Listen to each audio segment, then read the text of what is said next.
Hi hello friends, welcome back to our channel. నేను మీ పద్మ. ఈరోజు మన ఛానల్లో ఎండు చేపలు బొమ్మిడాయలు పులుసు పెట్టబోతున్నానండి.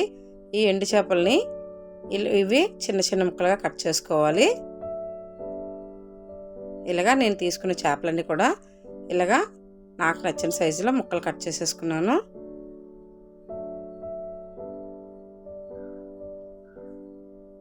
ఎండు చేపల్ని మనకి ఎక్కువ రోజులు నిల్వ కావాలంటే ఫ్రిడ్జ్లో పెట్టుకోవచ్చండి. లేదు అంటే బయట ఉండేటప్పుడు కొద్దిగా పసుపు వేసుకొని, పురుగు పట్టకుండా ఉంటుంది, పసుపు వేసుకొని స్టోరేజ్ చేసుకున్నామంటే డబ్బాలో పెట్టుకున్నామంటే 6 నెలల నుంచి సంవత్సరం వరకు నిల్వ ఉంటాయండి. పురుగు పట్టవు. అప్పుడప్పుడు ఎండలో కూడా ఎండబెట్టుకోవాలి. ఇలాగా బొమ్మిడాయల్ని ఇక్కడ నేను తీసుకునేవన్నీ కూడా ఇలాగా ఒకే సైజులోనే ముక్కలన్నీ కూడా కట్ చేసేసుకున్నాను. ఇప్పుడు వీటి కోసం కొద్దిగా గోరువెచ్చని నీళ్ళు మరగబెట్టుకున్నానండి. లైట్గా గోరువెచ్చగా ఉంటాయి చాలు నీళ్ళు. ఒక గిన్నెలోకి నీళ్ళు వేసుకొని అందులోనే కట్ చేసుకున్న ముక్కలన్నీ వేసి కడుక్కోవాలి. ఇప్పుడు ఆ గోరువెచ్చని నీటిలోని నేను 1 స్పూన్ వరకు పసుపు వేసుకున్నాను. ఇప్పుడు ఇందులోనే కట్ చేసుకున్న ముక్కలన్నీ వేసుకొని ఒక 5 నిమిషాల పాటు కడుక్కొని ఉంచుకోవాలండి.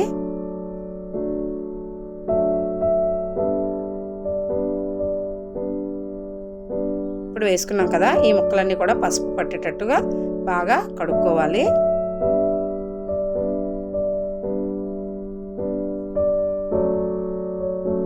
ఇలా కడుక్కున్న ముక్కలన్నీ కూడా ఒక గిన్నెలోకి తీసి పెట్టుకోవాలండి. ఒక 5 నిమిషాలు పెట్టుకున్న నీటిలోనే పసుపు అంతా ముక్కలకి బాగా పడుతుంది. లేదు అనుకుంటే వెంటనే వండుకోవాలనుకుంటే వెంటనే తీసేసి డ్రైన్ చేసుకోవచ్చు. ఇక్కడ నేను ఒక 5 నిమిషాల పాటు నీటిలోని కడిగేసుకొని ఇప్పుడు ఆ ముక్కలన్నీ కూడా ఒక ప్లేట్లోకి తీసేసుకున్నాను. ఇప్పుడు మళ్ళీ ఒకసారి నీళ్ళు వేసుకొని మళ్ళీ ఒకసారి శుభ్రంగా కడిగేసుకున్నానండి. ఎందుకంటే ఈ చేపలో ఉప్పు ఉంటుంది కదా, మీదన పొరలాగా ఉంటుంది బొమ్మిడాయలకి. దానివల్ల అది పోయేటట్టుగా కొద్దిగా 2-3 సార్లు శుభ్రంగా కడుక్కున్నామంటే మొత్తం అంతా పోతుంది. తర్వాత కూర వండుకునేటప్పుడు కూడా మనకి రుచిదనం బాగా వస్తుంది. ఇప్పుడు ఇలా కడిగేసుకున్నాం కదండి. ఇప్పుడు ఈ ముక్కలు కూడా ఒక ప్లేట్లోకి తీసుకోవాలి. ఇలా కడిగి పెట్టిన ముక్కలన్నీ కూడా మొత్తం ఒక ప్లేట్లోకి వేసుకున్న తర్వాత ముందుగా వీటి కోసం స్టవ్ ఆన్ చేసుకొని కళాయి పెట్టుకొని ఉల్లిపాయ ముక్కలు, టమాటా ముక్కలు కట్ చేసి పెట్టుకోవాలండి. ఇప్పుడు నేను స్టవ్ ఆన్ చేసి కళాయి పెట్టుకున్నాను. ఇందులోని ఒక అరకప్పు వరకు ఆయిల్ అనేది వేసుకున్నానండి. ఎందుకంటే ఎండు చేపల కూరకి ఉల్లిపాయ టమాటా వేసుకోవడం వల్ల రుచి బాగా పెరుగుతుంది. ఉల్లి టమాటా వేగాలంటే కొంచెం ఆయిల్ ఎక్కువే పడుతుంది. ఇందులో నేను ఒక అరకప్పు వరకు వేసుకున్నాను కదా, ఇందులోనే ఒక 4 పచ్చిమిరపకాయలు చీలికలుగా కట్ చేసి వేసుకున్నాను. పచ్చిమిరపకాయలు వేగిన తర్వాత ఒక 3 ఉల్లిపాయల వరకు ముక్కలు కట్ చేసి వేసుకున్నానండి. పెద్దలుగా మనకి గుజ్జు కూరలాగా వస్తుంది. ఇప్పుడు ఈ ఉల్లిపాయలు కూడా బాగా వేయించుకోవాలి.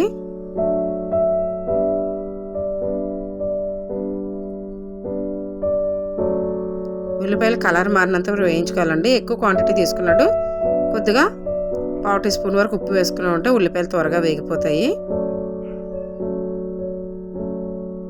ఇక్కడ నేను ఒక 1/2 టీ స్పూన్ ఉప్పు వేసుకున్నానండి. ఒకసారి వేయించుకున్నామంటే ఒక 2 నిమిషాల్లో త్వరగా కలర్ మారుతుంది. బాగా వేగుతాయి కూడా ఉల్లిపాయలు. ఇప్పుడు ఉల్లిపాయలు వేగిపోయినాయి కదండి. ఇందులోకి టమాటాలు కూడా చిన్నగా కట్ చేసుకొని టమాటాలు కూడా ఒక 4-5 టమాటాల వరకు ముక్కలు కట్ చేసి వేసుకోవాలి. ఇక్కడ నేను ఒక 4 టమాటాలు ముక్కలు కట్ చేసి వేసుకున్నాను. ఇప్పుడు ఇవి కూడా బాగా కలుపుకోవాలి. టమాటాలు బాగా మెత్తగా మగ్గినంత వరకు వేయించుకోవాలండి. లేదంటే ఒక 2 నిమిషాల పాటు మూత పెట్టుకున్నామంటే టమాటాలు బాగా మెత్తగా మగ్గిపోతాయి. చూడండి, ఇక్కడ మనకు టమాటా కూడా బాగా వేగిపోయింది కదా. ఇప్పుడు బాగా కలుపుకొని ఇందులోని కడిగి పెట్టుకున్న బొమ్మిడాయల ముక్కల్ని వేసేసుకోవాలి.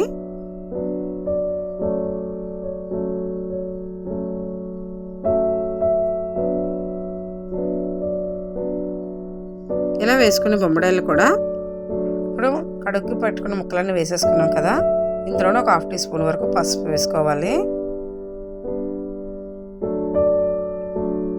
ఈ ఎండు చేపలు వండేటప్పుడు మనం కొద్దిగా ఉప్పు అనేది తక్కువ వేసుకోవాలండి. ఇక్కడ నేను ఒక 1/2 టీ స్పూన్ కన్నా తక్కువే వేసుకున్నాను.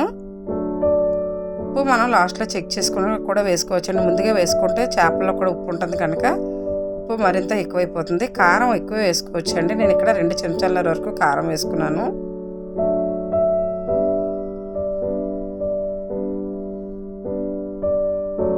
ఇప్పుడు వీటిలన్నిటిని బాగా కలుపుకోవాలి. ఇందులోనే కట్ చేసుకుని కొత్తిమీర, కరివేపాకు కూడా వేసుకుంటే టేస్ట్ ఇంకా బాగుంటుందండి. మనకి చేప ముక్కలు ఉడికేటప్పుడే ఈ ఫ్లేవర్ అంతా కూడా ముక్కలకు పడుతుంది. ఇప్పుడు ఉల్లిపాయ, టమాటో, ఉప్పు, కారం కూడా ముక్కలంతటికి పట్టేటట్టుగా బాగా కలుపుకోవాలి.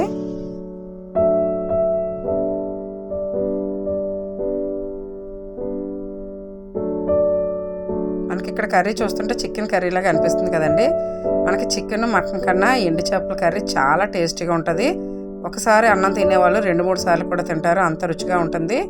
అందులోని బొమ్మడాయిల పులుసు అనేది చాలా ఫేమస్ కదా. పచ్చివి దొరకలేనప్పుడు మనం వెండి కొనుక్కొని కూడా ఎండు చేపలు ఇలా పులుసు పెట్టుకుని ఉంటే 2-3 రోజుల వరకు నిలవ ఉంటుందండి. ఇక్కడ నేను చింతపండు రసాన్ని కూడా వేసుకున్నాను.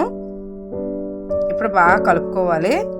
ఈ చింతపండు రసంలోనే బొమ్మడాయిల ముక్కలు ఉడికాయంటే పులుపు బాగా పడుతుంది, ముక్కలకి టేస్ట్ మరింత పెరుగుతుంది.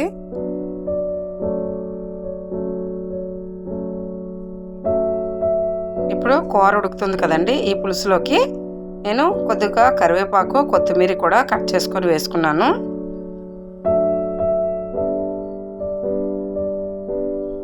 కొత్తిమీర ఫ్లేవర్ బాగా పడుతుంది కదా పులుసుకి.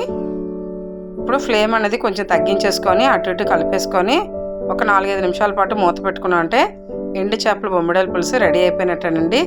వేడివేడి అన్నంలో కలుపుకొని తింటే చాలా బాగుంటుంది. అంతేనండి, కర్రీ అయితే రెడీ అయిపోయింది. ఇక్కడ మనకైతే ఉప్పు, కారం కూడా అడ్జస్ట్ చేసుకోవచ్చు. ఇక్కడే మనకి కారం చాలపోయినా, ఉప్పు చాలపోయినా ఇక్కడ కొద్దిగా యాడ్ చేసుకున్నట్టు సరిపోతుంది. ఇక్కడ కర్రీ అయితే రెడీ అయిపోయిందండి. మనకి వేసుకునే పులుసు అంతా కూడా దగ్గరికి అయిపోయింది కదా. ఎండు చేపల బొమ్మడాయిలు ఇలా తింటే చాలా టేస్ట్గా ఉంటుంది. లాస్ట్లో కర్రీ దించేసిన తర్వాత కొద్దిగా కొత్తిమీర అనేది వేసుకున్నానండి నేను.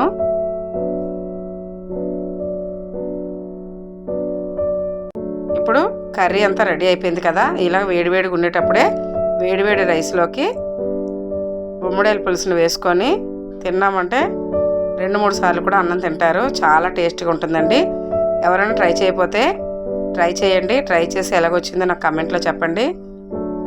నచ్చిందంటే లైక్ చేయండి, షేర్ చేయండి, సబ్స్క్రైబ్ చేయండి.